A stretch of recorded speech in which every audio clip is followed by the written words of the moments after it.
સંતરામપુરના અરબવાડ વિસ્તારમાં આવેલી જૂની કન્યાશાળાની જર્જરિત પાછળની દિવાલ અને ઓરડાનો એક ભાગ ભારે વરસાદના કારણે ધરાશાયી થતા આસપાસના રહેતા સ્થાનિક ભયનો માહોલ ફેલાયો છે.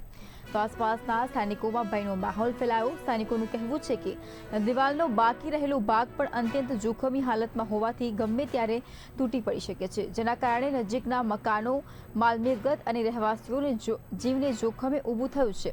ખાસ કરીને રાત્રિના સમયે કોઈ દુર્ઘટના સર્જાય તેવી આશંકા વ્યક્ત કરવામાં આવી રહી છે. સાથે જ ચેતવણી આપી છે કે જો વહેલી તકે કાર્યવાહી નહીં થાય તો ઉચ્ચ કક્ષાએ રજૂઆત કરવામાં આવશે.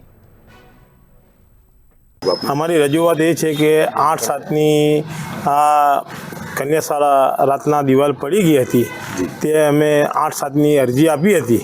આ થોડીની કોઈ દિવાલ ઉતારવા આવ્યા નથી, તેથી અમે આઝાદ મેદાન કન્યાશાળામાં છે ત્યાં આચાર્ય સાહેબને આપી, મામલતદારમાં રજૂઆત કરી હતી, નગરપાલિકામાં રજૂઆત કરી હતી, તાલુકા પંચાયતમાં રજૂઆત કરી હતી. આ થોડી કોઈ સાહેબ દેખવા આવ્યા નથી.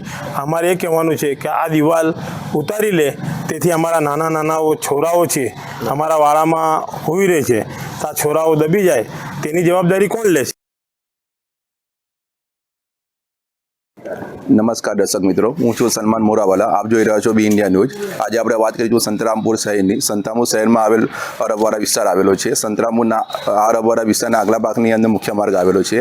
આ માર્ગ જેમાં બે માર્ગની વચ્ચે સંતરામપુરની અંદર એક કન્યાશાળા જે વર્ષો જૂની ખંડેર હાલતમાં આવેલી છે. આ શાળાની વાત કરીએ આપણે તો આજથી 15 દિવસ પહેલાંની વાત છે. સ્થાનિક લોકોના જણાવ્યા અનુસાર જે કન્યાશાળાના પાટલા